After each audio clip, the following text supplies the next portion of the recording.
Hola, buenas tardes. Vamos llegando, hay algunos. San Francisco, ¿hay alguien por allá atrás? Sí, profesor. Villa María también, hay unos cuantos. Regional Resistencia también. Paraná, hay un par tomando mate ya. Y Rioja y Reconquista están sin gente. Rioja sí hay uno al fondo. Sí, allá al fondo. Va a tener que hacer zoom con la cámara porque no se ve nada ya para el fondo en La Rioja. Y en Reconquista, bueno, estaremos por llegar. Está en Resistencia, ya llegó Enrique.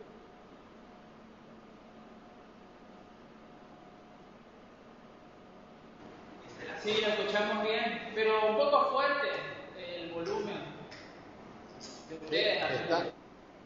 Está fuerte el volumen nuestro. Sí, aparentemente sí. Mira, y eso que el tengo abajo, no sé cómo se baja el volumen. A ver si controla el televisor.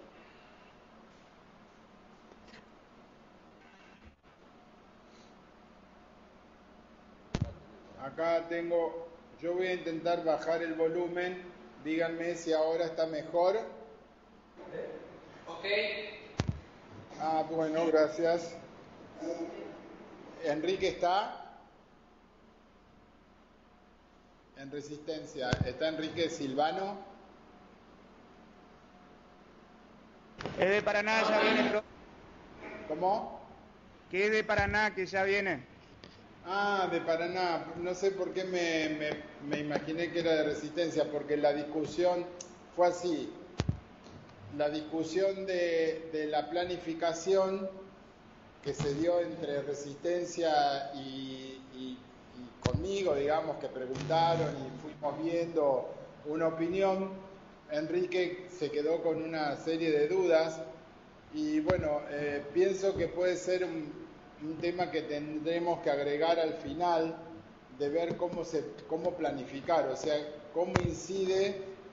cómo se tiene que planificar y cómo inciden las variables del entorno y las variables internas sobre la planificación. Vamos a ver si podemos dar, aunque sea una clase sobre esa temática, porque por un lado quedó la duda, digamos, a Enrique, digamos, le quedó la duda sobre si realmente en las instituciones educativas se puede aplicar la planificación.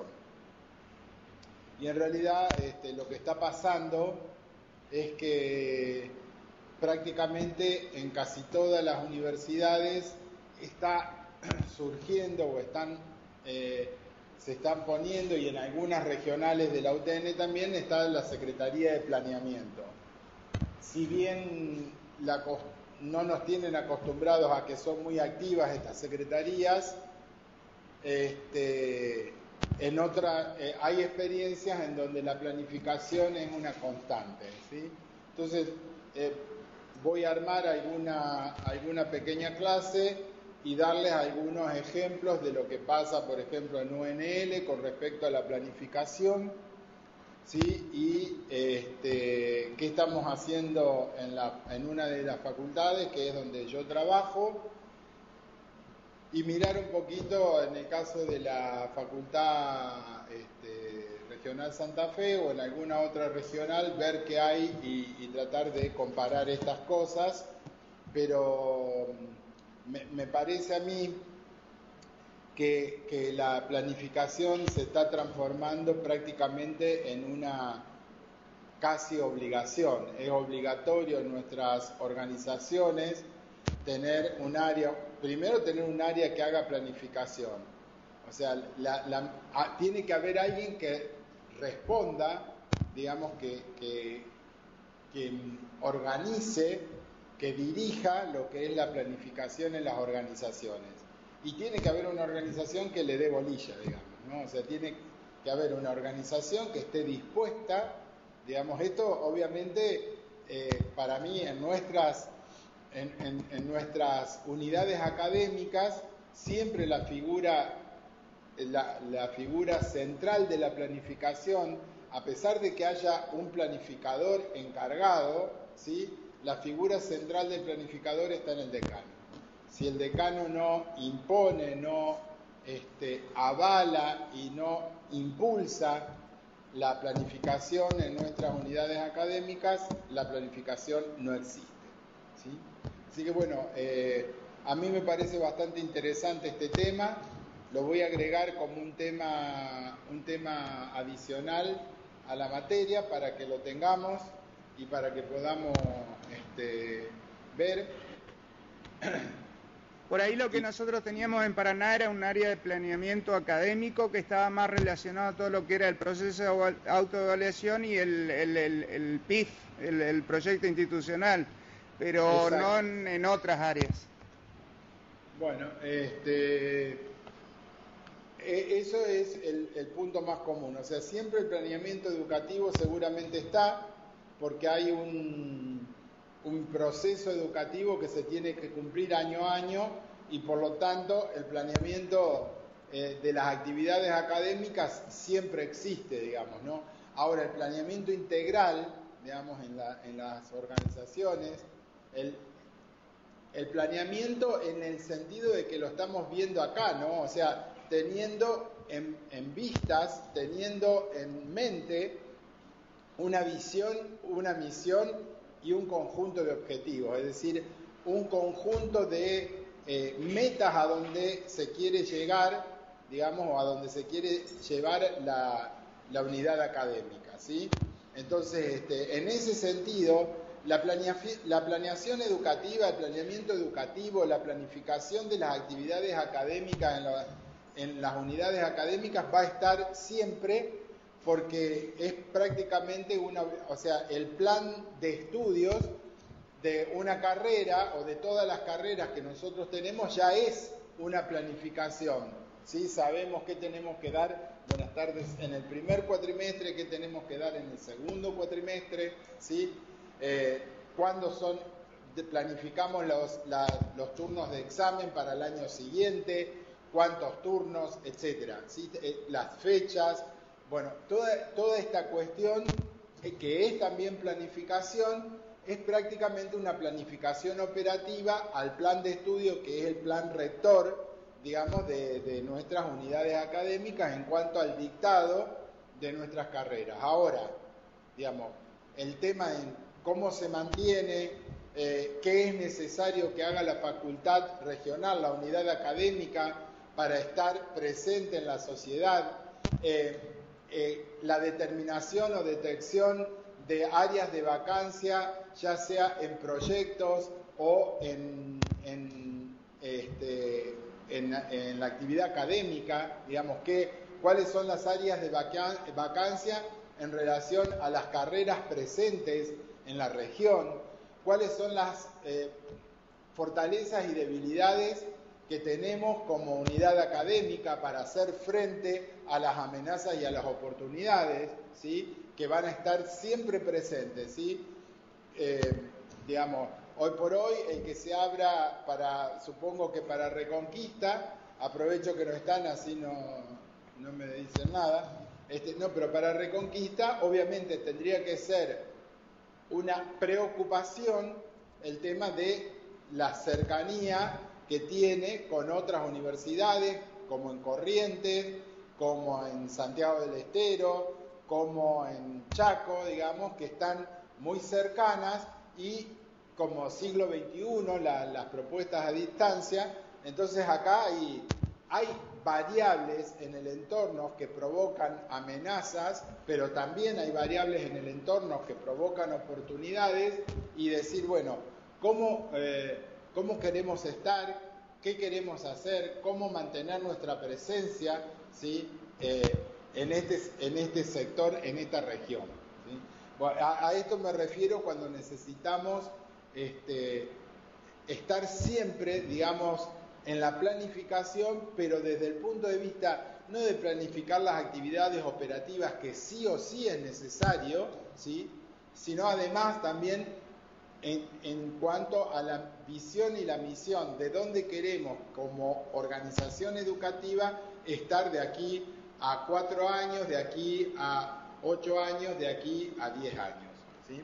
Entonces, bueno, esto es un poco el mirar el futuro de nuestras organizaciones y estar, digamos, previendo, digamos, nuestro propio futuro como trabajadores de la educación, ¿sí? Y dónde podemos seguir siendo fuertes, digamos, trabajando en esta región que nos toca trabajar.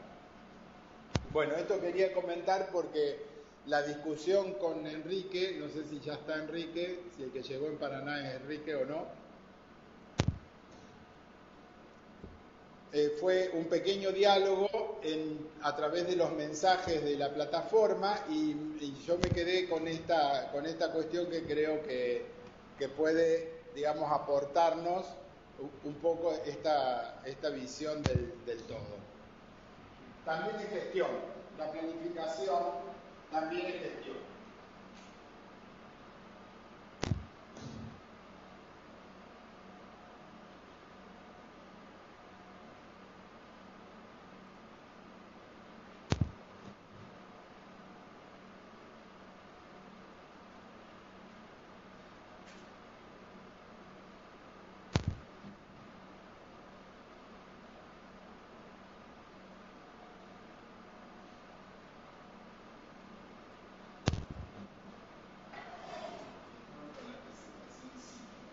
Sí.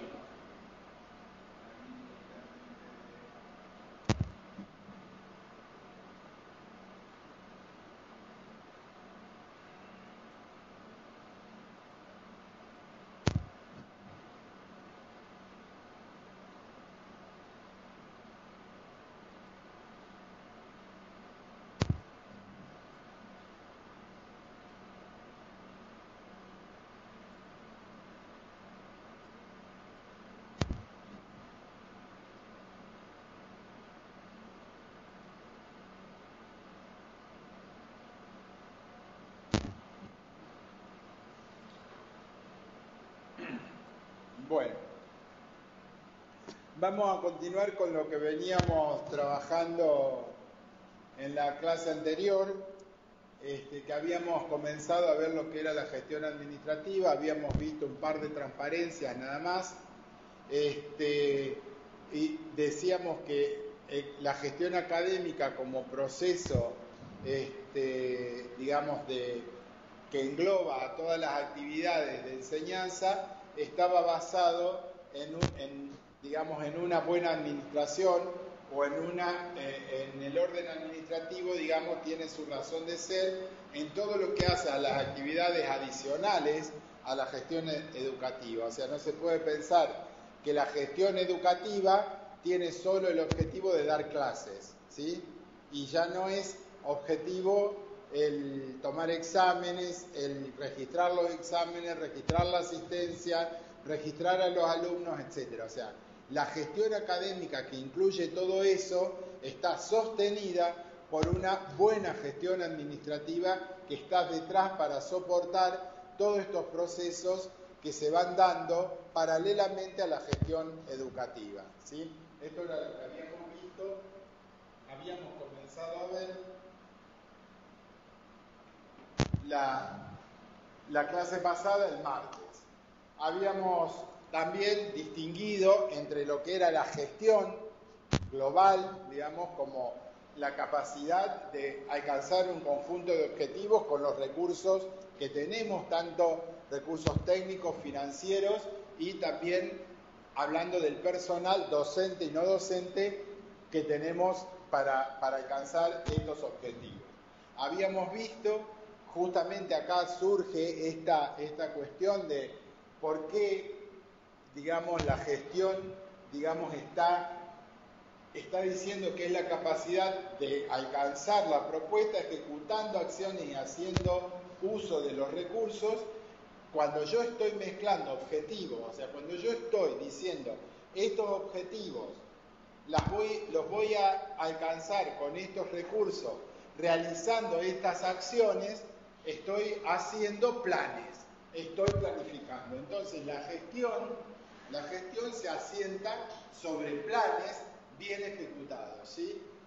Un plan bien ejecutado no tiene errores, no es así. Un plan bien ejecutado se adelanta a la posibilidad de los errores, se adelanta a la posibilidad de los cambios y tiene la flexibilidad suficiente como para cambiar, para llegar siempre a la meta deseada. Obviamente, de acuerdo al nivel de establecimiento de esa meta, a cuán ambiciosos hayamos sido al establecer esa meta, entonces probablemente, la meta no cambie, pero cambie el tiempo en la que podemos alcanzarla, o en ese tiempo llegamos a una parte de un todo que significa, lograr los objetivos propuestos inicialmente. Se necesitan más recursos para llegar a la meta en el tiempo que uno quiere. Claro, exactamente. O sea, esta evaluación, este control, como nos dice Iván, hará que en algún momento bueno, si quiero alcanzar esa meta, porque esta es la meta que yo necesito para estar, primero en tal cosa, para lograr tener proyectos de tal otra, etcétera. Bueno, a lo mejor lo que tengo que ver es que los recursos que yo pensé en un primer momento que eran necesarios, deben aumentar.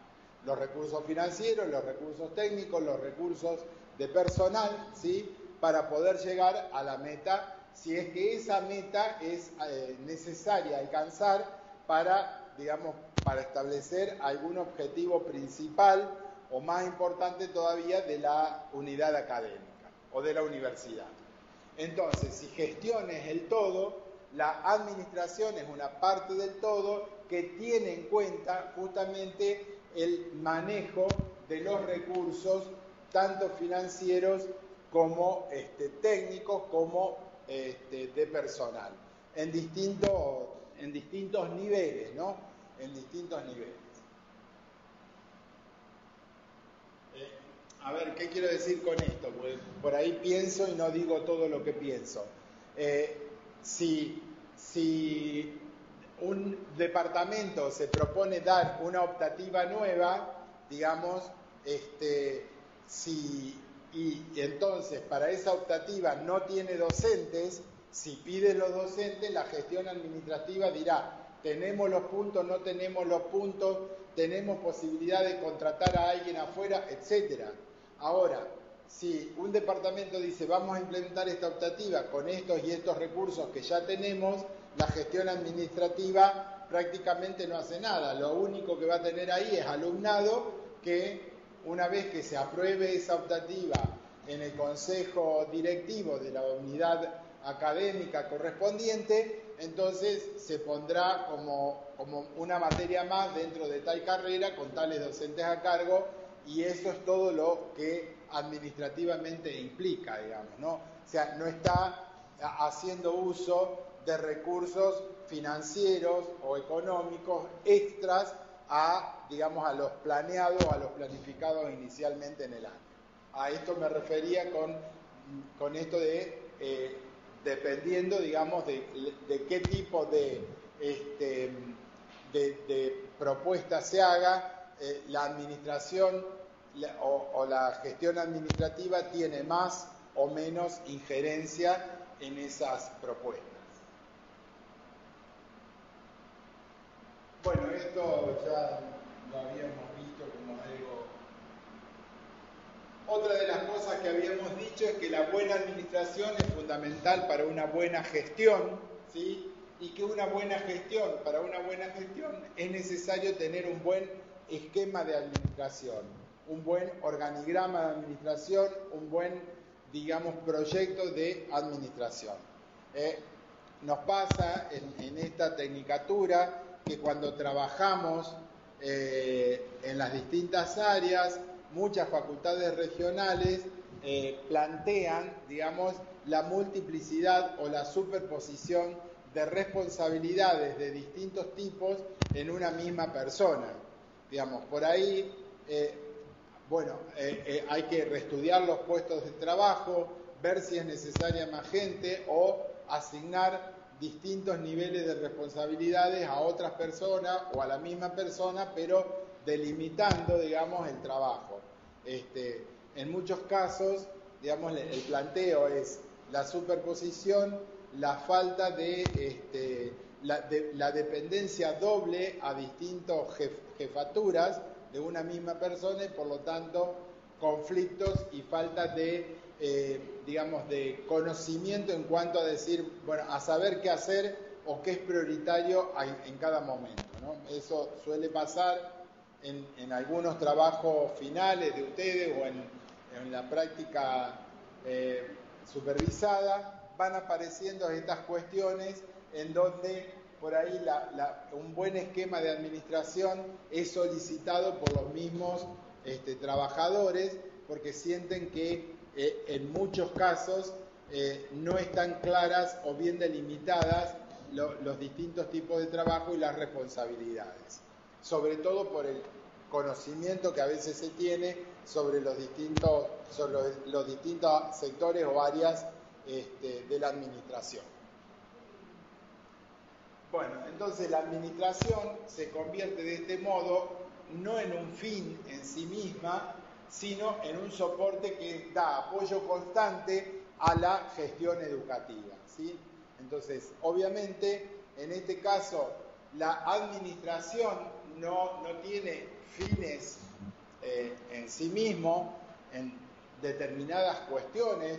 Por ahí sí puede la administración presentar un presupuesto, una propuesta, digamos, de un presupuesto financiero y planificar y decir que para mantener el mismo nivel de actividades de un año a otro, este año se necesita tener tantos ingresos, ¿sí?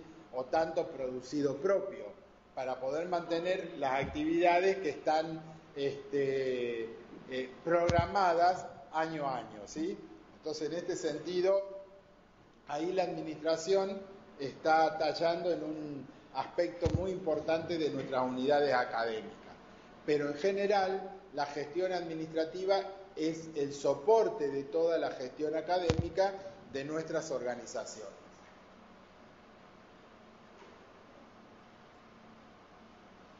Entonces dijimos que la gestión administrativa es la identificación, definición e interrelación de los métodos que se utilizan para la gestión con un enfoque unificado de gestión por procesos que permita planearlos, ejecutar sus acciones, sus actividades y controlarlos bajo las perspectivas de eficiencia y eficacia con el fin de lograr la mejora continua de la institución, permitiendo.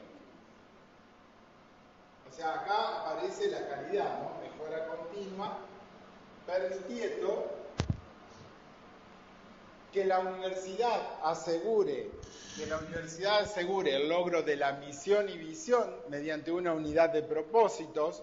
Fíjense que la planificación acá está conectada, ¿sí?, a la misión y a la visión. La coherencia entre los objetivos y las actividades, es decir, entre lo que se propone y lo que se hace, ¿sí?, fortalecer los mecanismos de control sobre las actividades y resultados alcanzados. Toda buena gestión tiene el control, fundamentalmente no para ver cuáles fueron los errores, sino para prever, digamos, los riesgos de que ocurran, digamos, situaciones inesperadas, problemas o errores en algún caso. Hay muchas actividades que tienen inherentes problemas porque son actividades delicadas. Supongan si tenemos una migración de un sistema a otro, ¿sí?, los errores que pueden ocurrir, ser salvados, controlados a tiempos, etcétera, ¿sí? La flexibilidad para afrontar el cambio, de esto estamos hablando permanentemente, mantener la memoria institucional, la sostenibilidad en el tiempo, la generación de confianza en los grupos de interés y en las partes interesadas. Ahí, Carlos, en la parte de control, es donde se van a utilizar muchísimo los indicadores, en la parte de control, porque los indicadores son lo que nos permiten ver, como decía en la presentación de indicadores, cómo vamos, o sea, si se están produciendo problemas, ver si está, no sé, subiendo el consumo de algo demasiado, entonces podemos prever, digamos, alguna acción para corregir eso. Exactamente. Esto es interesante lo que aclara Iván, porque sobre esto vamos a seguir trabajando en los trabajos prácticos, ¿sí? Profesor de Paraná, Enrique, hola, ¿cómo le va? ¿Cómo anda? Por ejemplo, para verlo eso, un ejemplo básico. Nosotros antes, el otro año, nosotros entrábamos a las 6 de la mañana. A las 6 de la mañana empezábamos a trabajar en la parte de mantenimiento. Con la suba de las tarifas, nosotros ahora entramos más tarde y es una hora de ahorro. Y a la vez empezamos las mismas actividades que hacemos, pero hay una hora de ahorro de la electricidad, con un costo que se va a ver en la boleta siempre. Eso es una previsión y una flexibilización, y también es una información que se fue dando por un indicador, así que está planeado eso. Ajá, sí, claro, eso es un ejemplo de un cambio, digamos, un cambio operativo en función de un indicador, digamos, que fue controlado por un tiempo y dijeron, bueno, vemos tal cosa, hacemos este cambio y tenemos estos beneficios, ¿sí? Creo que es así, es claro, al menos que ya nuestras organizaciones no trabajan con prueba y error, o sea, están trabajando, digo, hacemos un cambio y vemos qué pasa, eso es prueba y error. Esto no, creo que tiene todo el sentido de haber hecho un control en la organización de modo de poder planificar estos cambios en el tiempo, ¿sí? Gracias, está muy de acuerdo.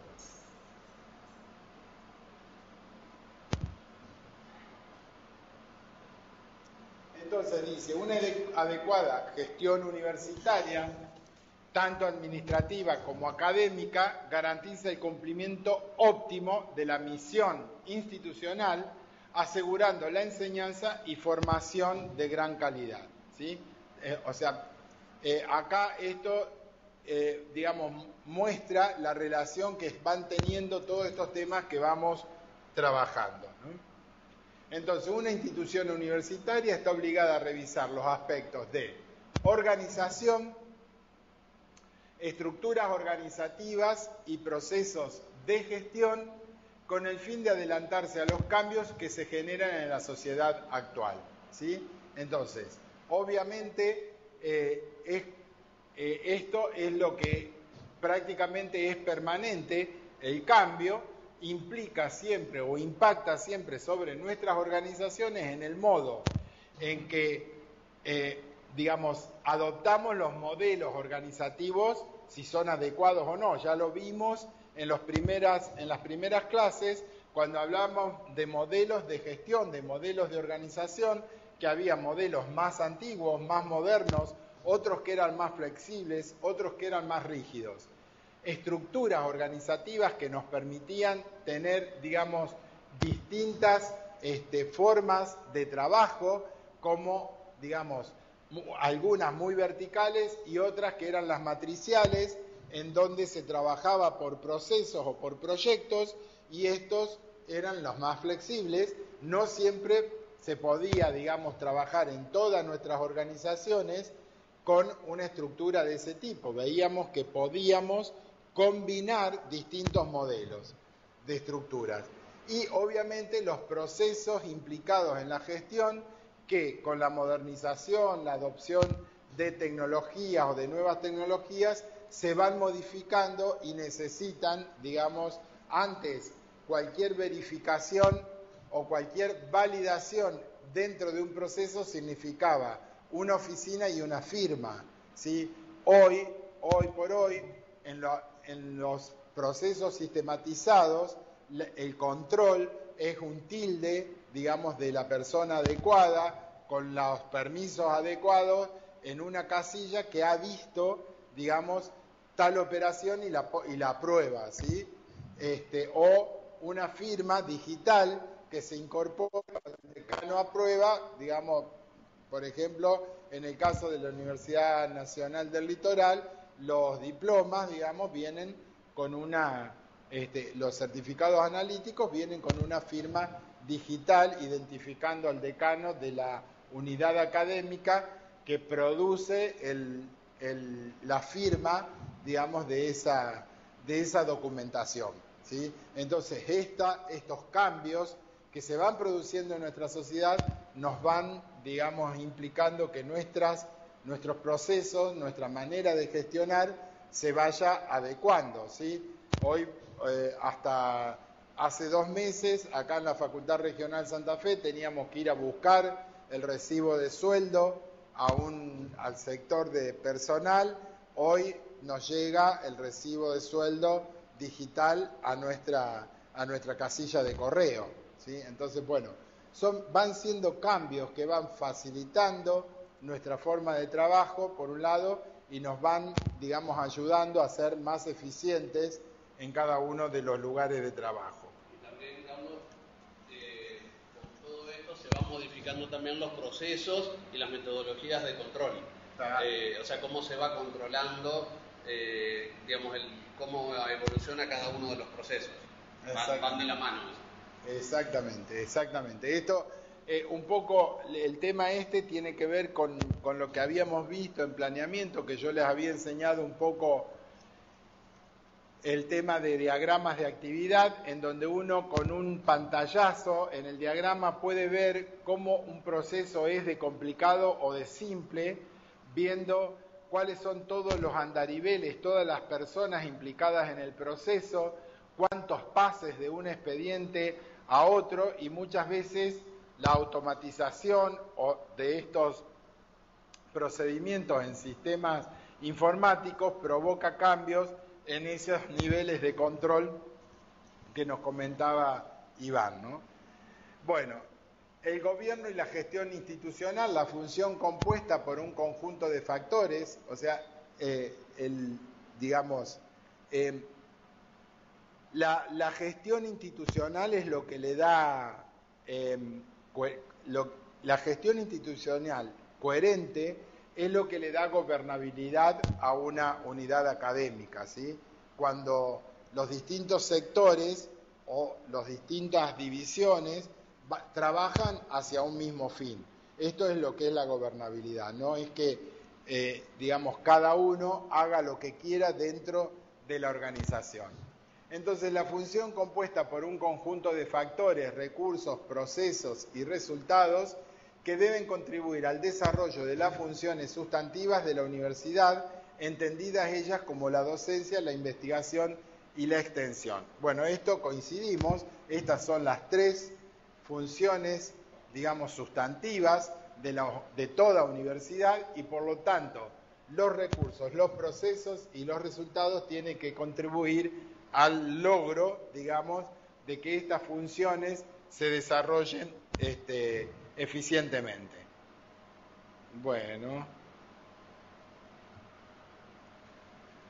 los gobiernos y las gestiones administrativas, dicen, pueden contribuir o no a los fines básicos, objetivos institucionales y actividades centrales de las universidades. Esto es obvio, ¿sí? Es por lo mismo que estaba diciendo recién, digamos, cuando hay una cabeza clara, digamos, hacia dónde queremos llegar, digamos, de ahí se desprende toda la gestión, ¿sí? Y obviamente cuando está, digamos, el modo en que se gestiona también está definido o determinado. En la medida en que tenemos definiciones del modo de gestionar, vamos a evitar conflictos, digamos, entre las distintas áreas que tienen injerencia en procesos que no son individuales o simples, sino en procesos complejos en donde se debe participar, digamos, por distintos sectores. Por ejemplo, se me ocurre las compras, cuando son compras grandes de equipamiento que tiene que ver con equipamiento para distintos sectores, para distintos departamentos, para sector administrativo, por ejemplo, en lo que es tecnología, computadoras, dispositivos de tipo de comunicación y gestión, de impresión, etcétera.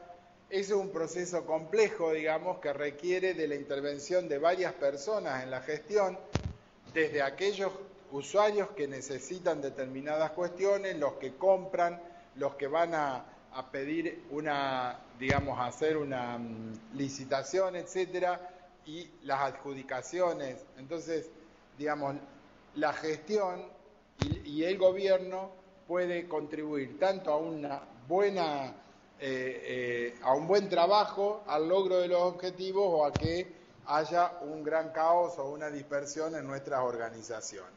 Yo creo que en general ahora es difícil ver organizaciones en cuanto a nuestras unidades académicas en las que haya, digamos, un caos a esta altura. Las acreditaciones, los procesos de autoevaluación, etcétera, han ido provocando como una decantación de lo que debe ser la gestión administrativa y académica en las universidades, y por lo tanto, digamos, el trabajo es bastante armonioso, y siempre, al menos, si no hay armonía, sí hay lógica y se hace lo que se debe hacer para lograr el fin que se quiere, ¿no? Dice, el gobierno y la gestión institucional se entiende desde un marco inclusivo como una función que abarca las diversas prácticas, las intervenciones y la conducción de la organización, desde un concepto mucho más amplio hasta las prácticas instrumentales, o sea, hasta lo operativo. O sea, desde la política, decir por dónde vamos, hacia dónde vamos, hasta cómo lo hacemos, digamos, y en qué trabajamos. Estas prácticas de gestión son las que conducen los destinos de nuestras unidades académicas, a la vez que son resultantes de una misma intervención funcional. Entonces, no se puede separar, digamos, la racionalidad política. Obviamente eso está siempre presente, porque nuestros gobiernos en nuestras unidades académicas son políticos. O sea, un consejo directivo, un consejo superior está determinado por, digamos, por la política, pero no podemos separar la racionalidad política con la que se va a operar desde esos espacios que tienen como fin la toma de decisiones a nivel organizativo y hacia máximo nivel, con la racionalidad técnica o sea, no se pueden separar estas dos formas de razonamiento, en la que la racionalidad técnica nos da pautas que son propias de las unidades organizacionales y de las acciones que tenemos que tomar o llevar adelante en la ejecución de los distintos procesos que nosotros tenemos definidos en nuestras unidades académicas. Digamos, la separación, el corte entre la racionalidad política y la racionalidad técnica en cuanto a la metodología, no estoy hablando de tecnología, estoy hablando de la racionalidad del hacer, del por qué se hace, de métodos aplicados en la razonabilidad técnica. ¿Sí? Si estas dos cosas se separan, nuestras unidades académicas corren grandes riesgos de entrar en crisis, ¿no? Al menos en una crisis digamos, de gestión, ¿sí? La racionalidad técnica tiene más que ver con la táctica que se aplica a la hora de resolver los problemas, de ejecutar los planes, mientras que la racionalidad política tiene que ver con más bien una estrategia. O sea, están con logros, digamos, desde el punto de vista, digamos, que muchas veces no está totalmente alineado con la forma de hacer. Claro, sí, o sea, una tiene más que ver con la estrategia, y la racionalidad técnica más bien con la táctica, y obviamente se tienen que llevar de la mano, porque yo puedo saber hacer muchas cosas, pero si no tengo un objetivo claro, no tengo un por qué hacerlo, no me sirve. O sea, no, Sí. Por ejemplo, pensemos, sin poner títulos a estos razonamientos, pero pensemos en un consejo directivo homogéneo o en un consejo superior homogéneo en cuanto al origen político que tenga ese consejo, decide, digamos, poner al frente de algún proyecto de la universidad muy importante a alguien que no es el mejor técnicamente, que no es el mejor, el que más conocimiento tiene, sino simplemente porque es, digamos, afín a sus razonamientos políticos, a su orientación política, ¿sí? Entonces, por ahí, cuando separo estas dos cosas, estoy poniendo en riesgo un proyecto de una universidad cuando no lo estoy pensando en función de lo que la universidad necesita, sino de lo que, digamos, el grupo que tiene el gobierno va a pensar, digamos, políticamente. Entonces, muchas veces, esto sí se ve creo que se ve en todas las universidades, al menos en la que yo estoy más tiempo y más involucrado en cuanto a la gestión, y se ve bastante esta cuestión de que lo político a veces es contrario, digamos, a lo racionalmente técnico y lógico, ¿sí? No, obviamente, esta es una cuestión permanente para mí en nuestras organizaciones, ¿sí? Por el modo de gobierno que tenemos, ¿no? En todas, exactamente. Entonces, en tanto a asistencia a las funciones sustantivas, no puede sino servir a determinado proyecto institucional, a determinadas políticas académicas definidas formalmente en los niveles de gobierno, o a aquellas orientaciones más informales asentadas en las concepciones de los diferentes grupos académicos o disciplinarios. Es decir, que la racionalidad política, digamos, no debe estar separada, porque no debe estar escindida de la asistencia a esas tres funciones sustantivas que determinábamos, para justamente lograr, digamos, que el proyecto institucional tenga coherencia y tenga credibilidad y pueda, digamos, dirigirse hacia las metas, ¿no? Entonces, bueno, esto es importante tener en cuenta, digamos, que la gestión tiene yo diría un cordón bastante importante con la política, ¿sí? No sé si es un cordón umbilical, pero sí es un lazo bastante importante en cuanto a que muchas veces puede sesgar, puede, digamos, hacer efectivo o no un proceso. Entonces, la gestión administrativa es una dimensión de la gestión institucional, instrumental respecto de las orientaciones que surgen de coaliciones relativamente estables entre los diferentes actores y sectores de la comunidad. O sea, esta dimensión, que es la gestión administrativa, es una parte, digamos, de la gestión institucional, ¿sí?, que va a dar cuenta o va a establecer efectivamente las relaciones que se producen en los distintos sectores de la comunidad educativa, sea esta docente, administrativa o no docente, ¿sí? Entonces, esta gestión tiene, digamos, un poco el llevar adelante la cohesión de estos sistemas que están dentro de lo que es la gestión institucional.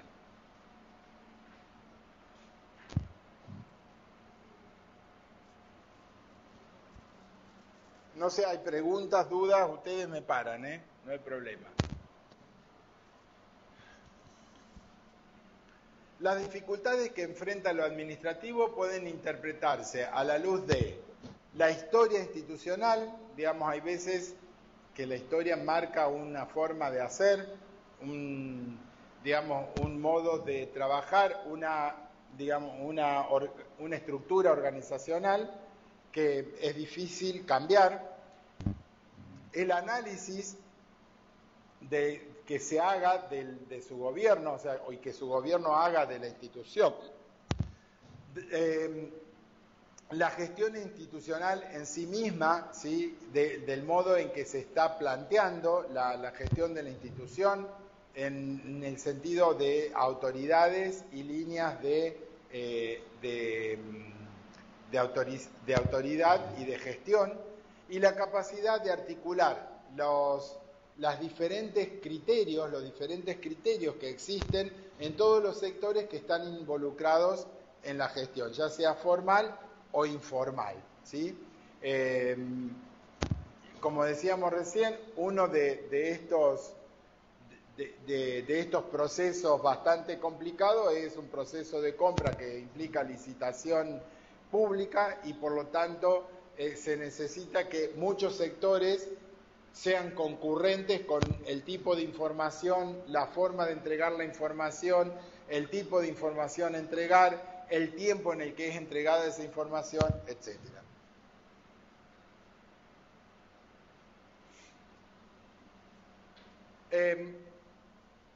Algunas cuestiones, o sea, algunos problemas de una gestión administrativa, digamos, tienen razón o tienen su agrupamiento en la falta de desarrollo técnico irracional, no irracional de la palabra, sino sin razón, sino la idea es que en muchos casos, en organizaciones antiguas, se ha desactualizado la planta del personal y por lo tanto es difícil implementar nuevas soluciones, ¿sí? Soluciones que tienen que ver con lo tecnológico. Entonces la falta de desarrollo técnico, la capacidad, digamos, a veces de conexión, hace unos años, hoy no, pero hace unos años era dispar la capacidad de comunicación que había entre nuestras regionales,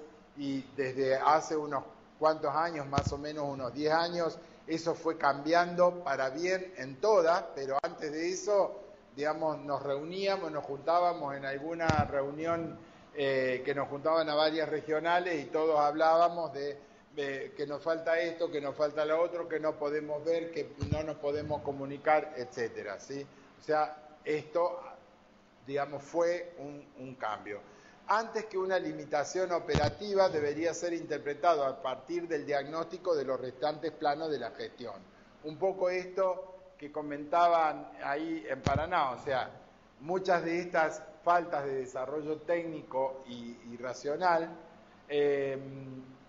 digamos, en una buena planificación se puede ir evitando estas cuestiones, o se pueden ir cambiando estas cuestiones que al momento de pensar al trabajador como parte de la organización y su motivación para estar, digamos, en el trabajo, la falta de desarrollo técnico puede llegar a ser uno de los factores que atenten contra esta capacidad de sentirse parte de nuestros trabajadores, docentes y no docentes, ¿sí?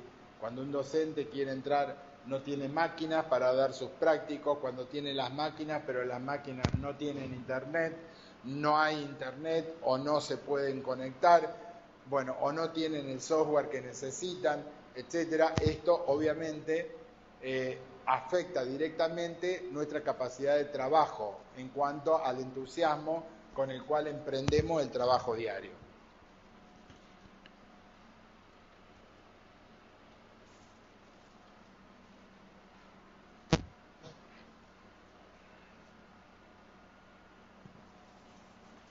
Bueno, yo creo que esto que está aquí es, digamos, es parte de la necesidad del planeamiento, ¿sí? Si nos preguntamos ¿Por qué es necesario planificar? Digamos, ¿qué nos da la planificación? Y bueno, nos da, digamos, un parámetro común de conocimiento de trabajo de toda una organización. Se planifica en la medida en que además toda esta planificación, estoy suponiendo que si hay planificación, hay organización, y que si hay organización, hay información a los distintos sectores en un nivel adecuado, ¿sí? Estoy diciendo que la planificación y el objetivo de la planificación es conocido por todos los sectores. Entonces, en la medida en que hay planificación bien entendida, distribuida en los distintos sectores de una organización, estas dificultades, digamos, que de consenso, del trabajo consensuado, del trabajo compartido, de la integración institucional, tanto interna como externa, ¿sí?, hacen que la institución esté bien parada, haya un marco institucional fortalecido, ¿sí?, en el cual la regional, la organización, se siente consolidada administrativa y académicamente, ¿sí? Entonces hay una fortaleza, es justamente la planificación está dando esta fortaleza de poder cohesionar, digamos, el trabajo de todos hacia el logro de un conjunto de objetivos, ¿sí? Estamos trabajando en esto porque esto nos va a llevar como regional a esta posición, ¿sí?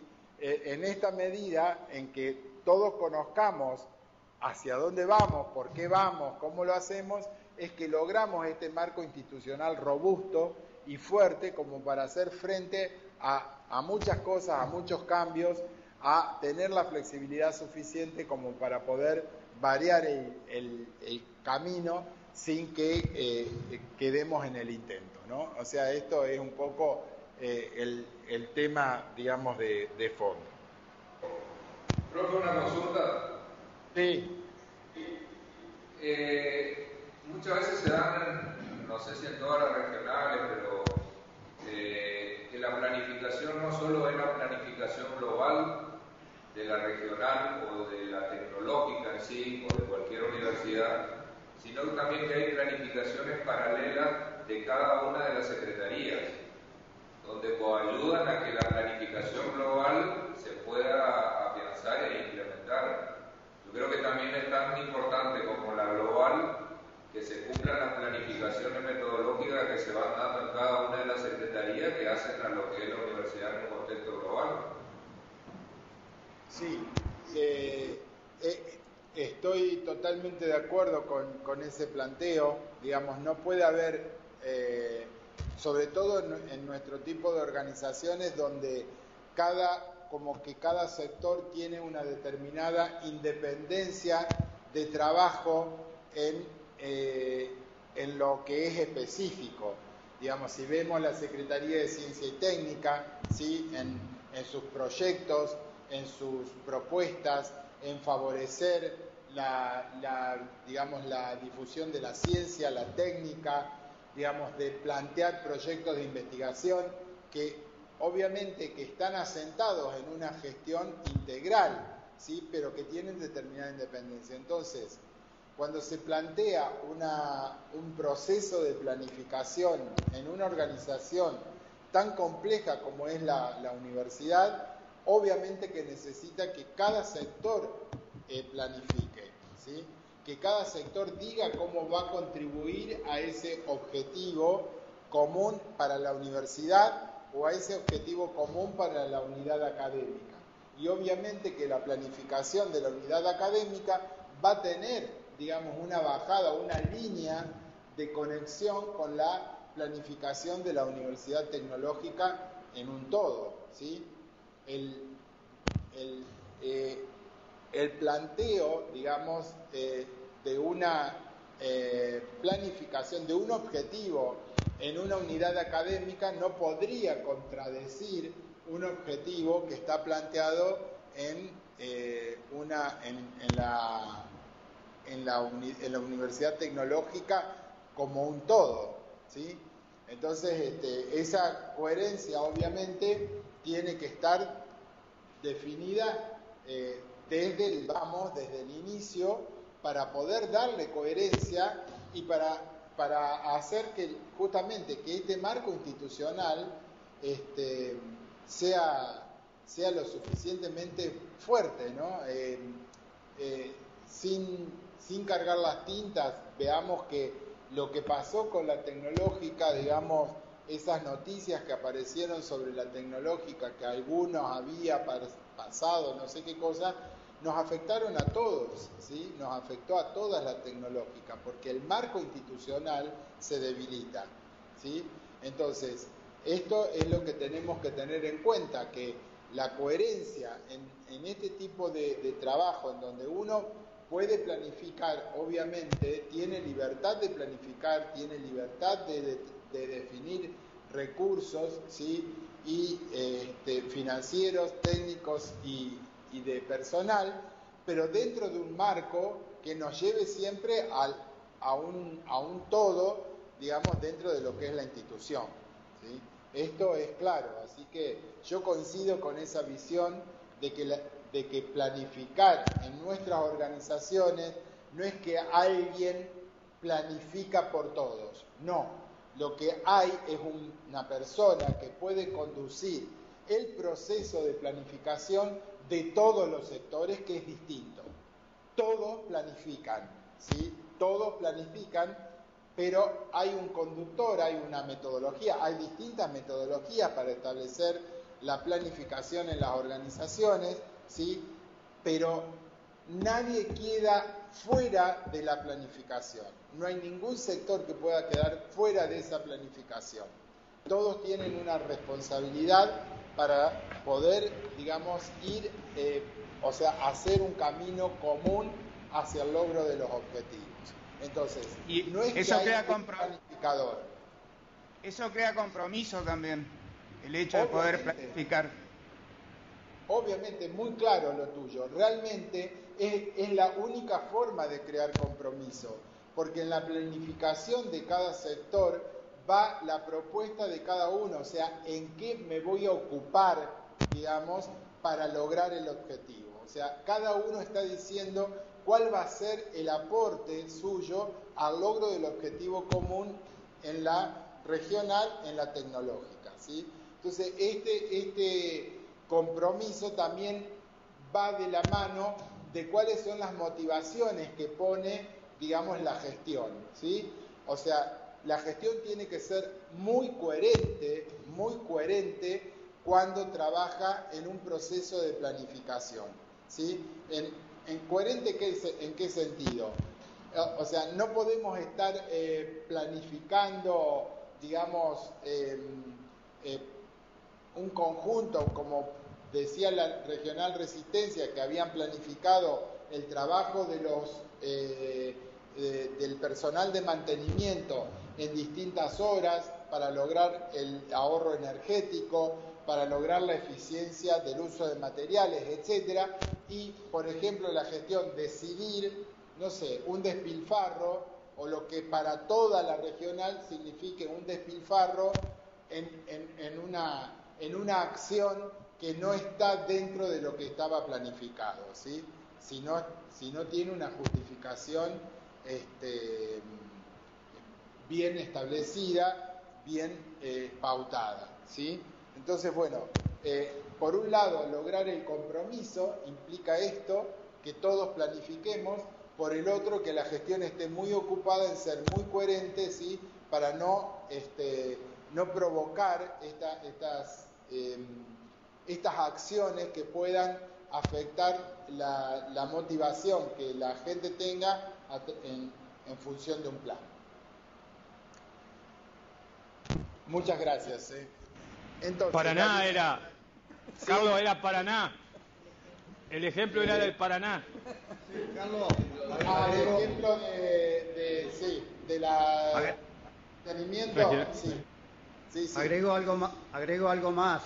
Es decir, la importancia que tiene esta planificación también, que sea un ida y vuelta, es decir, que todos los sectores y ambas partes, digamos, planifiquen, porque a veces te bajan lineamientos desde arriba y ese compromiso no se da porque es simplemente una orden y bueno, lo haces porque lo tenés que hacer. Pero si la planificación sale en conjunto desde las bases y desde lo que baja desde arriba, hace que todos nos comprometamos, todos nos sientamos parte, digamos, de lo que se tiene que hacer. Sí, efectivamente. Un buen procedimiento, un buen método de planificación tiene que tener en cuenta lo que vos decís, un ida y vuelta en la información, ¿sí? Que todos estén, digamos, en conocimiento, pero que a medida que la planificación, los planes avanzan, haya siempre información hacia los distintos sectores para poder mantener la coherencia, la cohesión y el trabajo alrededor de un determinado objetivo.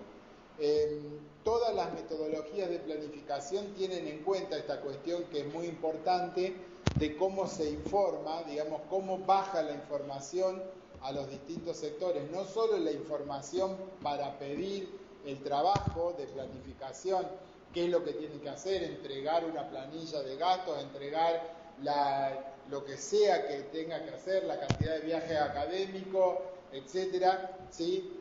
Sino además, en algún momento determinado, cuando el plan se condensa, digamos, en un plan de trabajo, decir cómo cada uno va a lograr es información que tiene que bajar a todos los sectores, ¿sí? Esto es fundamental. Sí, Carlos, otra cosa relacionada con el tema de la planificación tiene que ver con la cohesión técnica, porque digamos, quien está realizando la planificación global, a nivel global dentro de una institución, muy probablemente no sepa todo lo que hay que saber para lograr todos los objetivos. Por ejemplo, quien está en la Secretaría de Mantenimiento puede no saber cuál es la mejor forma para organizar el trabajo de mantenimiento o el trabajo, digamos, para gestionar, doy un ejemplo, los certificados analíticos.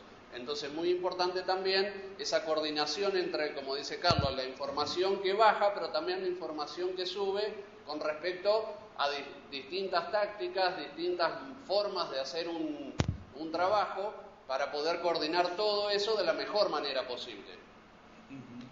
Exactamente. ¿Puedo dar un ejemplo? Sí, por supuesto. Bueno, en un tiempo, acá en la universidad siempre se hacía como dijo, el certificado analítico en la unidad académica. Se daba siempre con papel.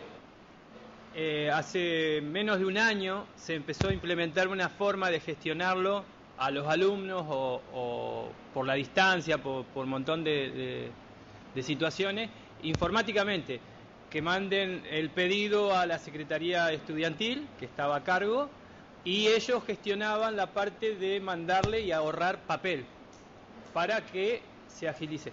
Se hacía a la mañana y ya a la tarde ya tenía la firma.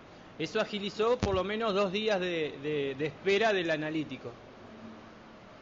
Que realmente el analítico, uno va a la computadora, saca la ficha con el número de la libreta del estudiante y enseguida le salen todas las materias que tiene aprobadas y no aprobadas. Ese trámite se agilizó 2 días, así con este sistema. A veces estando con gente y a veces no estando con gente. Porque siempre la firma de uno era la que tardaba más hasta que le llegaba y eran en un mismo lugar de trabajo. Sí, este tipo de certificaciones y procesos se ha agilizado un montón. Digamos, son ejemplos claros de cambios en nuestros procesos de gestión que no solo impactan en el ahorro de papel, impactan en el ahorro de tiempos, ¿sí? Y muchas veces el tema de que se acumulan certificados que después el interesado, por no sé cuántas razones, dejó de ir a buscar y se acumulan los papeles en algún lado de todas las certificaciones que después los interesados no retiran. Entonces, esto es una de las cuestiones, digamos, que son pequeñas muestras de lo que puede hacer una buena planificación en un proceso. Muchas gracias. ¿Sí? por ahí diciendo en algo, ¿no? Por ahí yo creo que no es tanto un tema de planificación, sino un tema de ayornamiento también, porque la universidad fue universidad de la prehistoria y antes lo mismo, los alumnos egresaban, tenían sus certificados, lo hacían en papeles, no sé.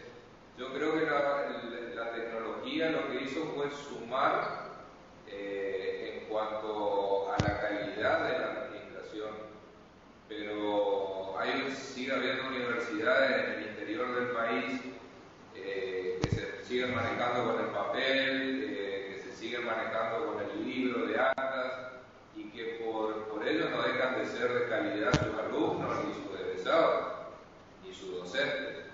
Es que nadie puso en tela de juicio que la no adopción de tecnología no significa una menor calidad educativa, ¿sí? en la gestión.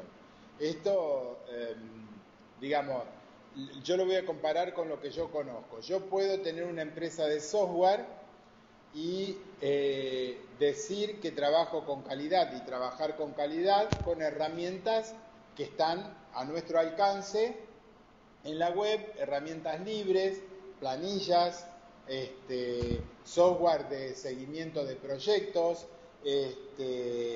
etcétera, ¿sí? Puedo tener todo un proceso de calidad implementado y no estoy, digamos, certificado con calidad. O puedo estar certificado con calidad y trabajar pagando miles de dólares a un organismo internacional, ¿sí? Y el organismo internacional me va a certificar lo mismo que yo hago, ¿sí? Después y me va a dar un certificado, digamos, en el fulanito de tal tiene el nivel tanto de calidad, ¿sí? Y no va a haber ningún cambio en mi organización. Entonces, el tema es el punto, aquí no es, digamos, pensar cómo es mejor, digamos, en cuanto a la calidad con la que yo trabajo. Si yo hago bien las cosas, aunque lleve en papel toda la gestión, puedo estar haciendo bien las cosas y trabajando bien y con calidad. El hecho de que la tecnología lo que me está imponiendo o me está promoviendo es cuando yo estoy en organizaciones muy grandes, donde tengo mucho trabajo, la tecnología lo que va a hacer es ayudarme en los tiempos de generación de estos trabajos. Entonces, ¿qué tiene que ver la planificación acá? La planificación tiene que ver con que una organización se ponga como objetivo la tecnificación, ¿sí?, de sus procesos de gestión, o no lo tenga por ahora como un objetivo porque tiene otros objetivos más importantes o porque directamente sabe que no tiene posibilidades por ahora de tecnificar o tecnologizar, por decirlo de alguna manera con un neologismo, digamos, sus procesos, ¿sí? Porque sabe que tiene que comprar máquinas, poner redes, etcétera, etcétera, y no lo va a poder lograr, ¿está? Pero no tiene que ver con la calidad, ¿sí? Es más, muchas veces, y está Iván acá, que hemos participado de proyectos de software, en donde íbamos a la organización y les decía que y sobre todo porque trabajaba en yo daba clases en ingeniería de requerimientos, que es la toma, digamos, de información desde la organización, y les decía a los alumnos, si una empresa trabaja mal, el despelote también se puede informatizar, y sigue siendo un despelote informatizado, ¿sí? Entonces ahí, eso es un claro ejemplo de que no se trabaja con calidad, por más que se trabaje con software, sin software, y después el software lo único que hace es informatizar el modo caótico de trabajo en una organización, cuando no se piensa realmente en el fondo cuáles son los procesos, cuáles son los objetivos de aplicación de un software en un determinado proceso administrativo o de gestión o de desarrollo de software, ¿sí?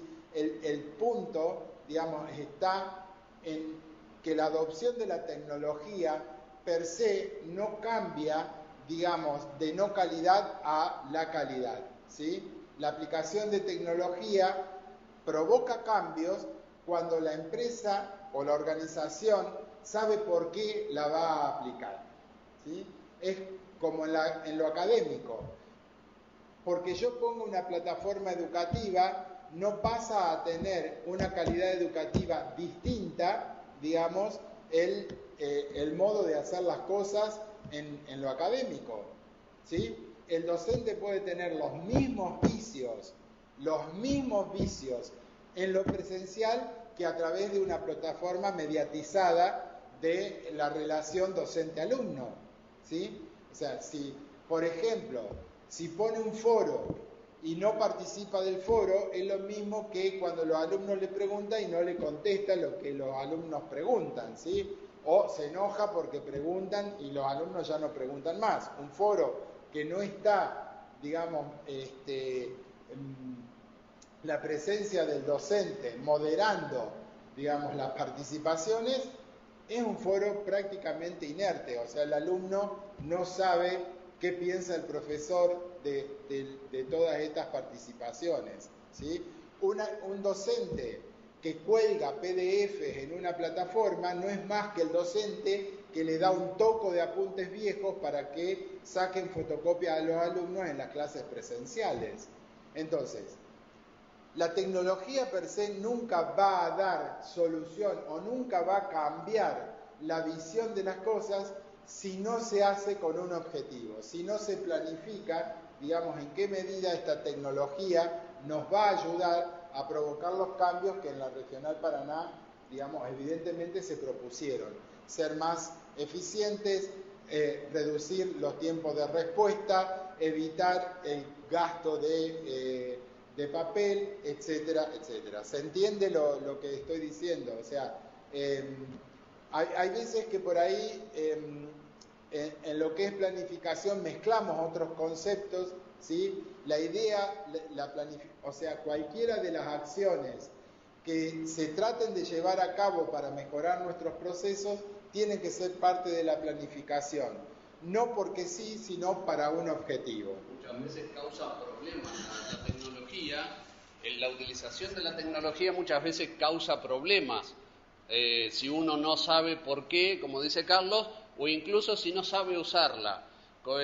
Recién mencionaba Carlos el hecho de subir apuntes viejos, pero otro caso puede ser, por ejemplo, subir las transparencias. Un docente tiene una plataforma educativa, sube un montón de PowerPoints, un montón de transparencias, pero no sabe armarlas, no se adapta a lo que es la educación a distancia, entonces pega un montón de cosas sueltas, pero si no sabe, digamos, armar apuntes, sobre todo cuando se trata de educación a distancia, le genera un daño a los alumnos, porque los alumnos terminan más perdidos que si a lo mejor solamente tuviesen las clases en vivo y no tuviesen los apuntes, porque muchas veces confunde eso. O sea, ese es un caso en donde el docente no sabe cómo aplicar la tecnología y puede terminar causando más daño que si no hubiese hecho nada. Bien, ¿se entendió? Gracias por la participación.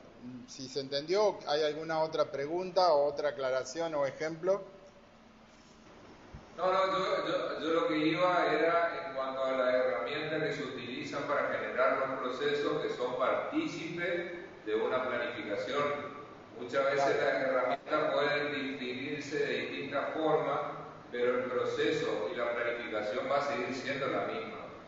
A eso es lo que yo quería llegar, que las herramientas pueden variar, pero los procesos lo definen en la planificación. Tengan una herramienta informática, tengan un papel o una computadora, puedo planificar igual y mi proceso va a ser bueno o malo con cualquiera de las herramientas. Exactamente, porque es el modo en el que se realizan las cosas lo que define, digamos, el grado de calidad de los procesos, ¿sí? Si vos no podés decir, o nosotros no podemos decir que porque un docente utiliza las primeras tecnologías en el aula, que es decir, la tiza y el pizarrón, es malo. Puede ser un excelente docente y no utilizar un PowerPoint, ¿sí? Y bueno, creo que hoy en día los alumnos hasta agradecen cuando un docente utiliza la tiza y el pizarrón y demuestra su grado, digamos, de conocimiento y su forma de trabajar en un pizarrón, ¿sí? Así que esto sería lo mismo, decir que porque el docente utiliza tiza y pizarrón es un mal docente, ¿sí? Bueno, seguimos entonces. Dice, muchas de las dificultades que las universidades afrontan ya lo dije a esto, ya lo dije, sí. Bueno, se explican, las dificultades se explican desde lo político, el gobierno y lo institucional. Generalmente la gestión administrativa, digamos, no es la causante, digamos, de las dificultades en las universidades, ¿sí? A veces la gestión administrativa puede provocar algunos conflictos, ¿sí? Pero acá lo que está diciendo que en las universidades, ¿sí? Las tres áreas, los tres factores más importantes en las dificultades que se encuentran está en lo político, que obviamente da cuenta o tiene cuestiones en el gobierno, y en lo institucional, ¿sí? Entonces esto está mostrando un poco el desprendimiento que la gestión administrativa tiene en determinados casos. Yo creo que esto se da porque por el modo de gobierno de las universidades, en donde la gestión administrativa es prácticamente un excelente o un fuerte soporte de toda la gestión académica, pero no es el fin de la universidad, ser, digamos, una organización administrativa. Entonces, ante las dificultades, lo administrativo, digamos, se caracteriza que a veces por su falta de consolidación, por sus criterios, por su falta de información, o sea, cambia lo político.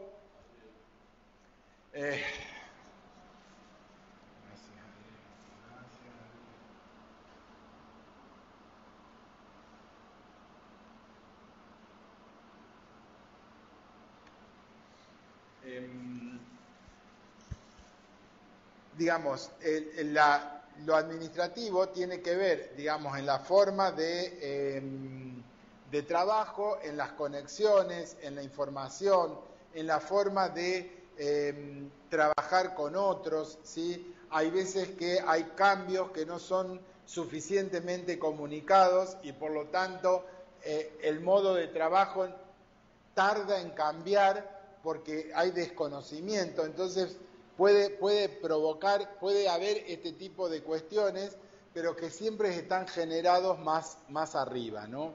En el tipo de decisiones que se toman jerárquicamente.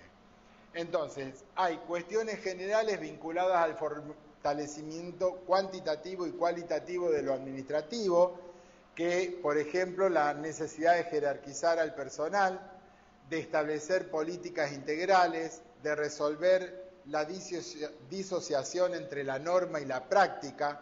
Muchas veces no se hacen cambios en los procedimientos porque legalmente la normativa dice otra cosa, entonces nadie piensa o nadie quiere, digamos, comenzar un cambio normativo para que después la práctica se adecue a esa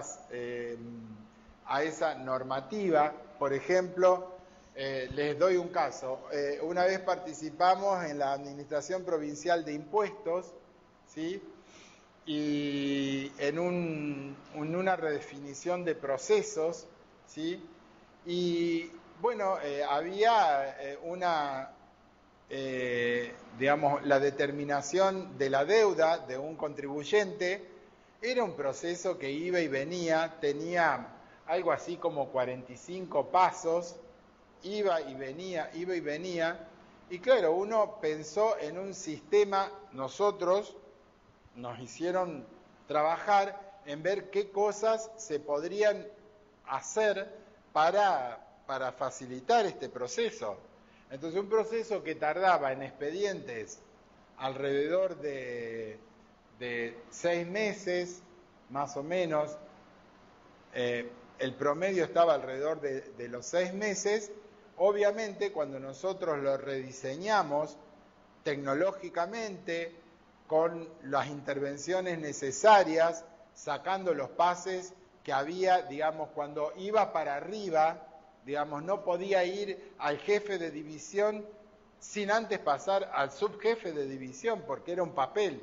Entonces tenía que ir pasando de quién lo había derivado a quién lo había derivado para abajo, y para arriba volvía, y en todos los lugares ponían solo una firma, ¿sí?, para este expediente. Y bueno, obviamente presentamos un nuevo proceso que tenía, no sé, pero pensando en que pudiese haber muchos procedimientos, o sea, muchos cálculos, muchas contribuyentes en cola, digamos, que eso podría ser la mayor demora. Si pensábamos en un solo contribuyente que pedía la determinación de su deuda, el proceso duraba media hora por decir una forma, ¿sí? Porque había que ingresarlo con un papel, y luego del papel se informatizaba todo. Obviamente fue absolutamente rechazado, ¿sí?, por la organización, además de que la organización no quería que se informatizaran todas estas cuestiones, porque, digamos, era bastante caótica en su momento y con muchos problemas. La normativa decía expresamente quiénes lo tenían que firmar y qué firmas debían aparecer. Entonces, en el año 2000, pensar en firmas electrónicas, en firmas digitales, para nosotros no era una utopía, pero para las organizaciones era absolutamente utópico. Digamos, no existía la posibilidad de que se firme, digamos, electrónicamente un procedimiento, incluso internamente, que no fuese necesario la intervención física de una firma, sino de un tilde, de una aprobación de un jefe, de un subjefe o de un jefe de división para determinados procedimientos que eran totalmente internos a un sector de la organización.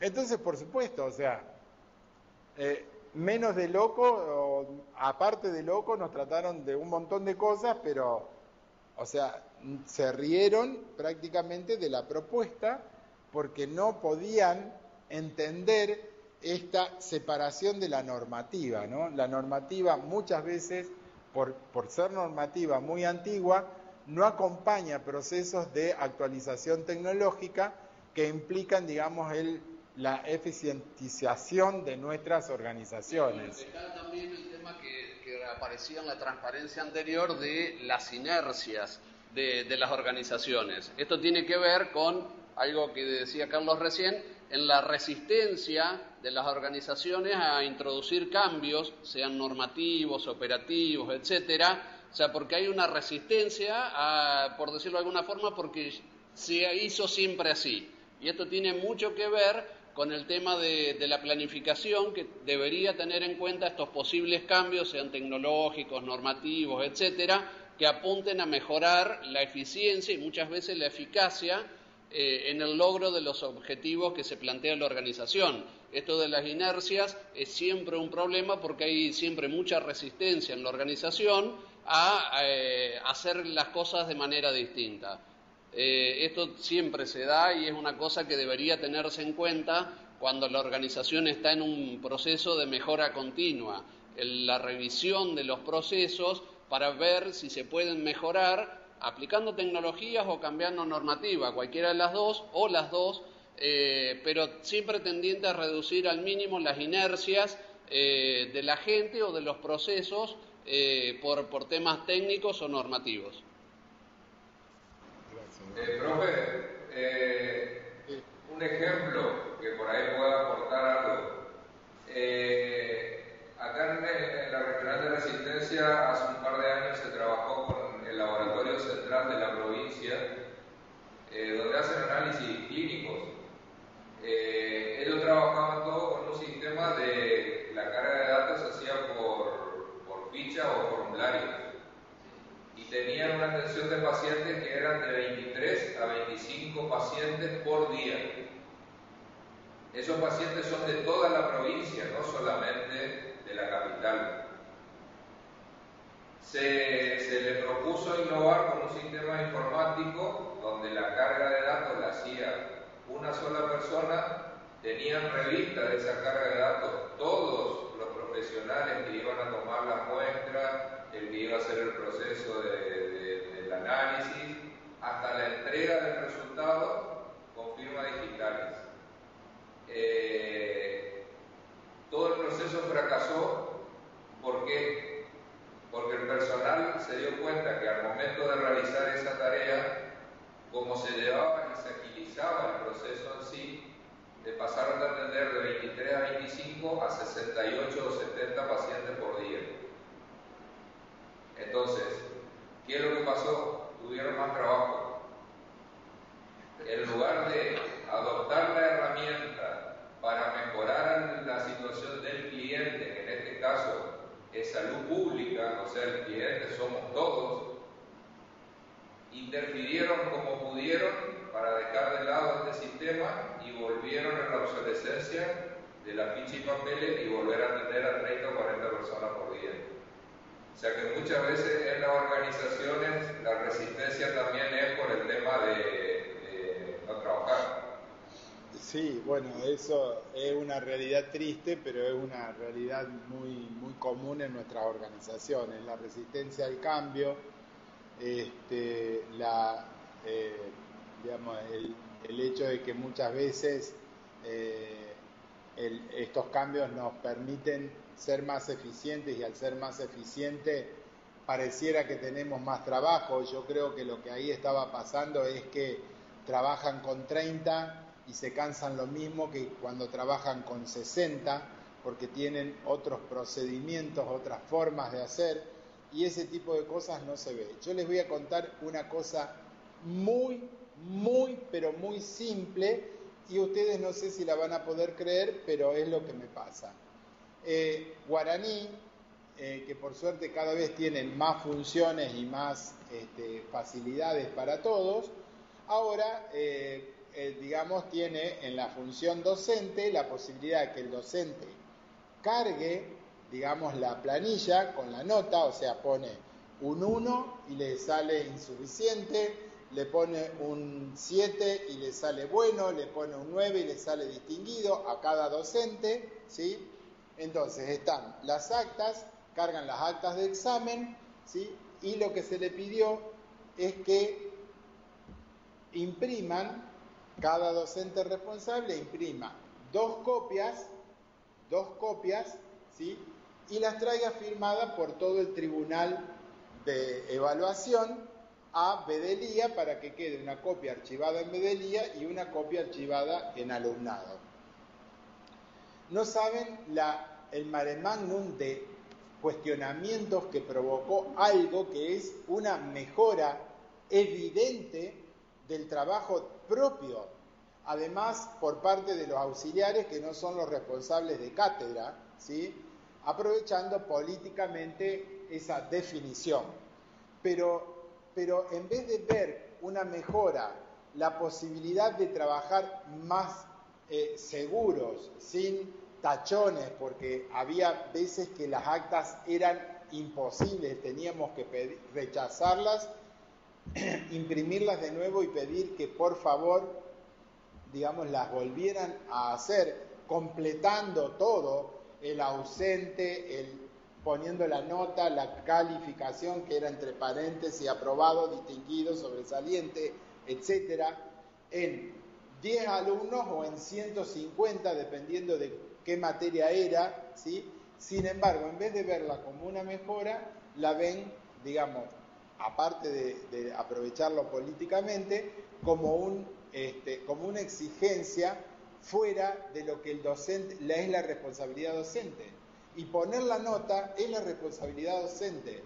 Si es en un sistema es mucho mejor que ponerlo en lápiz por duplicado, que a veces había problemas porque en una decía aprobado y en la otra decía ausente el mismo alumno, porque se habían equivocado en la lectura. Entonces, fíjense algo tan simple que prácticamente no tiene, digamos, un juicio, no es obvio la mejora, sin embargo, digamos, muchos docentes se quejaron por el aumento de la carga docente, más allá de decir que quién les iba a proveer de la tinta y el papel para imprimir las actas, cuando sabemos que más de uno imprime cosas de la casa en el trabajo, digamos, pero bueno, eso es harina de otro costal, ¿sí?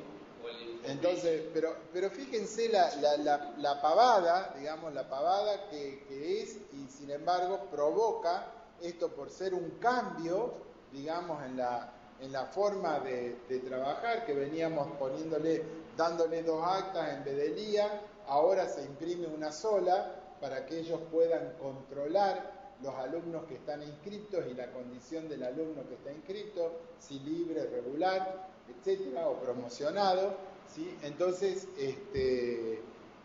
esto provocó un gran problema, digamos, una queja, por lo menos un levantamiento tratando de armar, digamos, obviamente que la gestión no va a volver atrás, porque además la auditoría de la universidad solicita que las actas se llenen a través del sistema que está apropiadamente construido para eso.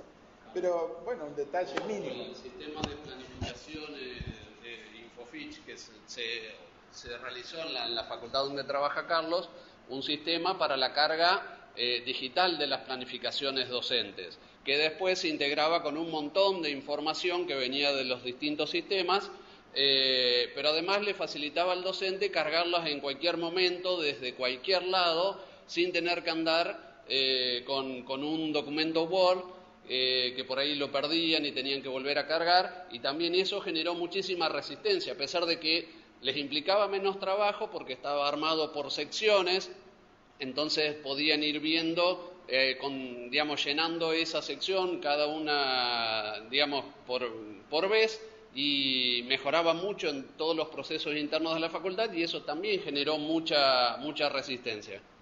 Sí, esto es así, o sea, los cambios siempre van a ser, digamos, mirados por gente que tiene esa resistencia natural, casi yo diría genética al cambio, digamos, simplemente, y provocan o tienen la queja, digamos, como un deporte más, ¿no? O sea, hay mucha gente que ante cualquier cambio, en vez de tratar de evaluar los pros y los contras, primero se queja, por las dudas pueda lograr, digamos, alguna cuestión, primero se queja, luego, digamos, termina aceptando o no el cambio, pero haciendo lo que corresponde, digamos, ¿no? Entonces, bueno, es complejo. Parte de lo que se pierde muchas veces es el objetivo de que tanto una universidad o una empresa se trabaja para un cliente, el que va a recibir la planificación y el proceso es el cliente, es el alumno. Claro. Entonces, todo lo que se trabaja y lo que se hace a priori de lo que se pueda mejorar va en función del cliente. Todo va en detrimento del cliente. Ningún docente dijo que estaba bien, digamos, porque normalmente pasa lo siguiente, o sea, con el otro procedimiento, hasta que el acta de examen no llegaba al alumnado, no se cargaba, y la nota, recién ahí el alumno veía la nota en el examen, ¿sí? Con este proceso, el alumno ve la nota cuando el docente carga la nota en el sistema, ¿sí? A medida que va corrigiendo los exámenes de cada uno de los alumnos. La tiene como en una situación previa hasta que el alumnado le da el ok, digamos, al acta de examen, comparando el acta de examen que le entregan con la que está cargada en el sistema, ¿sí? Pero el alumno, en algunos casos, aunque ustedes no lo crean, y es, las materias con más alumnos entregan las notas prácticamente entre 36 a 48 horas, a lo sumo. A lo sumo es un día y medio, 2 días, ¿sí? Las materias con 10, 5, 15 alumnos tardan a veces más de una semana en entregar la nota, ¿sí? Devolver el acta de examen completa. Obviamente, eso claramente es un problema de nuestra unidad académica que debemos resolver nosotros, pero el alumno, una vez que le cargan la nota preventiva, o sea, inicialmente ya ve si sacó un 6 o un 10. Entonces eso prácticamente no se ha evaluado como una mejora. Bueno, a ver en qué estaba, porque ya me perdí. En cuanto al fortalecimiento cuantitativo y cualitativo de lo administrativo, dijimos que una de las cuestiones era jerarquizar al personal, establecer políticas integrales. Esto fue lo que me llevó a todo este diálogo. La disociación entre la norma y la práctica, ¿sí? De intervenir sobre los desequilibrios entre áreas o tipos de unidades, la revisión de la distribución de recursos administrativos, del personal, etcétera, son cuestiones que están, digamos, vinculadas al fortalecimiento de la gestión administrativa, ¿sí? Bueno, esto ustedes supongo que lo viven a diario. Las cuestiones vinculadas a la administración de recursos materiales, que en general son asociables a la situación de restricción de los recursos, más en estos tiempos, ¿sí? Entonces, en todas nuestras unidades académicas prácticamente se da un denominador común, que es buscar el ingreso alternativo de recursos económicos para poder mejorar o para poder seguir atendiendo las distintas necesidades de nuestras unidades académicas, ¿sí? Según definición de asignaciones, de prioridades, de eficiencia en la distribución de esos recursos, etcétera, ¿sí? Pero bueno, esto, digamos, es una cuestión que nos afecta a todos. Eso sería producido propio, recursos de terceros. Exacto. Sí, eso es el producido propio, que generalmente, prácticamente, digamos, en casi todas las unidades académicas está hoy en día tratando prácticamente de equiparar a lo que ingresa o superar a lo que ingresa por el Estado, porque en nuestras unidades académicas, digamos, lo que ingresa por el Estado, bueno, en el caso de la Universidad Nacional del Litoral, las cuentas de los servicios son centralizadas, o sea, se pagan centralizadamente para todas las unidades académicas, estén donde estén, y después el presupuesto es el de los docentes, el del personal docente y no docente. El resto de las cosas o viene por otros programas o proyectos o por los producidos propios. Bueno, después cuestiones relativas al desarrollo de insumos, dice, directamente involucrados con el quehacer académico, como limitaciones relativas a la informatización de la actividad administrativa, que es lo que estuvimos hablando con los ejemplos, el déficit de disponibilidad en biblioteca, del espacio en biblioteca. Hoy por hoy, biblioteca está siendo muy utilizada como un espacio de estudio, no tanto de consulta de libros, pero sí, por ejemplo, la disponibilidad de libros electrónicos, etcétera, el acceso a bibliotecas online, bueno, todas estas cuestiones tienen que ver con los insumos que son necesarios para la gestión académica, ¿no?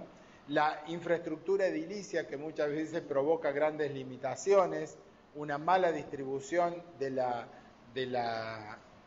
digamos, de las actividades, o sea, no saben, digamos, hace 2 años impuse desde la Secretaría Académica que las aulas no pueden ser utilizadas desde las 9 de la mañana. El profesor o entra a las 8 o entra a las 10, pero a las 9 no, porque ¿quién da clase de 8 a 9? 1 hora, nadie da clases de 8 a 9. Eso nos provoca un corrimiento y un desaprovechamiento del espacio áulico, que es la mayor limitación que tenemos en nuestra unidad académica. No les cuento la cantidad de piropos que me dijeron en todos los ámbitos, ¿no? Pero claro, pasaba por una cuestión en donde el docente se sentía libre de comenzar las clases a la hora que quisiera, de acuerdo a los horarios que le imponían a sus hijos para entrar a clases o para llevarlos a algunas determinadas actividades entre las 8 y las 9:30 de la mañana. Entonces, un año la clase empezaba a las 8:30, el otro año la clase empezaba a las 9:30, ¿sí? Todo eso era espacio desperdiciado. Así que se empezó a trabajar en establecer bloques horarios de trabajo y que las aulas sean utilizadas en bloques horarios de 2 horas y desde las 8 hasta las 20, 22 horas, ¿no? Pero bueno, esa fue otra cuestión que también definió, digamos, cuán popular soy en la unidad académica y también las quejas de todo el personal. Pero parecía que el trabajo en la unidad académica era un hobby. Estaba todo, o sea, hay muchos docentes que son docentes en la provincia, entonces la definición de los horarios de Fitch eran, digamos, en cualquier tiempo y en cualquier momento, aún después de comenzadas las clases. Esa fue otra definición. Los horarios se definen 15 días antes de que comiencen las clases, independientemente de cuándo les definan los horarios de trabajo a los docentes que trabajan en otras regionales, en otras unidades académicas, en otras escuelas, etcétera. Es un problema fuera de la organización, ¿sí? O sea, porque si no, era imposible planificar las actividades académicas y el uso de los espacios áulicos, que es una gran limitación. Bueno, no sé cuántas transparencias quedan. Quedan dos, o sea, una, y después son toda la parte de fortalezas y debilidades. Bueno, otro aspecto importante es la modalidad que se asume en la gestión presupuestaria y las principales dificultades o dilemas que enfrenta, ¿sí? Obviamente, este tema del presupuesto es revelador porque puede colaborar en la profundización de conflictos internos o presionando para la redefinición del proyecto institucional. O sea, la limitación presupuestaria es una cuestión que marca, digamos, dentro de la planificación, digamos, cuestiones importantes. O sea, yo creo que la gestión presupuestaria o la planificación presupuestaria debe ser algo que debe ser planificado, tenido en cuenta en la planificación desde el comienzo. No podemos planificar sin prever cuánto nos va a costar, digamos, el logro de los objetivos que estamos persiguiendo. Entonces, hay una profunda relación entre la dimensión política y la dimensión administrativa de la gestión, teniendo en cuenta la gestión académica, obviamente, siendo que nunca la dimensión política va a dejar de lado a esta dimensión académica, ¿sí? Que es la principal función de nuestras organizaciones, ¿sí? Pero esta relación entre la dimensión político-académica y la dimensión administrativa de la gestión pasa por determinar fortalezas y debilidades en nuestras organizaciones. Para determinar fortalezas y debilidades, que no es otra cosa que hacer una matriz FODA, yo creo, nosotros no lo vimos en planeamiento, pero yo supuse que ya lo habían dado ¿cómo es? En la parte general de las organizaciones. Sí, lo dimos, profesor. Bien. Y entonces, esta relación tiene que estar sostenida por un diagnóstico preciso, o sea, la planificación se basa también en un diagnóstico preciso de nuestras unidades académicas, y la matriz FODA de fortalezas, debilidades, oportunidades y amenazas, en cuanto a que fortalezas y debilidades son cuestiones internas y oportunidades y amenazas son cuestiones externas a nuestra organización, la determinación de fortalezas y debilidades, es decir, autoevaluarnos, saber cómo estamos, quiénes somos, qué fortalezas, qué cuestiones podemos hacer y cuáles en las cuales estamos más flojos, va a pasar, digamos, un poco para establecer esta adecuada relación de lo administrativo con la gestión político-académica, ¿sí? Y pasa por preguntarnos una serie de cuestiones, de preguntas, valga la redundancia, realizarnos una serie de preguntas que nos van a permitir definir, digamos, las fortalezas y debilidades de de la gestión administrativa. Una de ellas es cuál es el nivel de delegación y participación por parte del rector, decano, ¿sí?, y demás directivos en la toma de decisiones de la gestión administrativa, y en general, cuál es el estilo de liderazgo de los diferentes directores, ¿sí?, en la universidad. Esto es muy importante. Muchos son gestores, pocos son líderes, ¿sí? El trabajo del líder es mucho más que gestionar adecuadamente, ¿sí?, que ser un buen gestor. Un buen líder es más que ser un buen gestor, ¿sí? Y no hablo de un buen líder el que anda bien con todos, sino el que sabe, digamos, trabajar con todos y provocar, digamos, el dinamismo de una organización. Determinar la capacidad de la infraestructura actual frente a la demanda de los distintos recursos para las actividades académicas, investigación, desarrollo, extensión, etc. Analizar el nivel y el estado de la infraestructura, es decir, qué recursos tenemos tanto en edilicia, o sea, a nivel edilicio o a nivel tecnológico o a nivel, digamos, logístico y técnico. Los procesos de reclutamiento, selección, contratación, capacitación, compensación y evaluación del personal administrativo, cómo se realiza, qué fortalezas tiene, qué vinculación tiene, digamos, con el conocimiento de los procesos, con la profesionalización, ¿sí? Bueno, si es adecuado, estos procesos de reclutamiento son adecuados a las necesidades que nuestra organización como universidad o como unidad académica tiene. La planta de personal docente y administrativa es la adecuada por cantidad, nivel de formación para lograr objetivos y metas que se han propuesto. ¿Cuáles son las acciones de mejoramiento continuo que se han realizado en nuestra organización, sea universidad o unidad académica?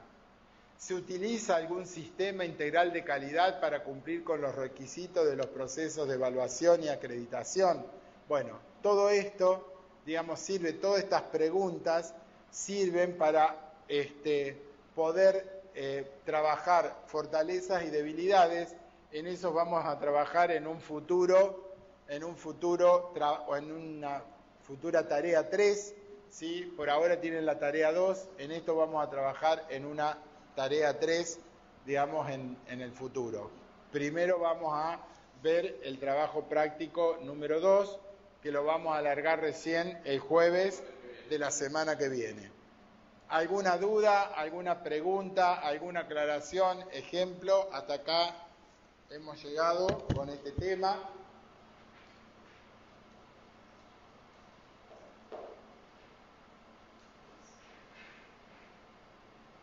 Bueno, si no hay preguntas, les deseo a todos un feliz Día del Trabajador. Seguramente muy merecido lo tienen, haciendo este esfuerzo de prepararse y capacitarse más para estar mejor preparados en nuestras unidades académicas, y un buen fin de semana largo que puedan pasear o descansar. Gracias, profe. Igualmente. Gracias, profesor. Nos vemos la semana que viene. Nos vemos. Feliz día del docente universitario para el martes. Compañero, feliz día.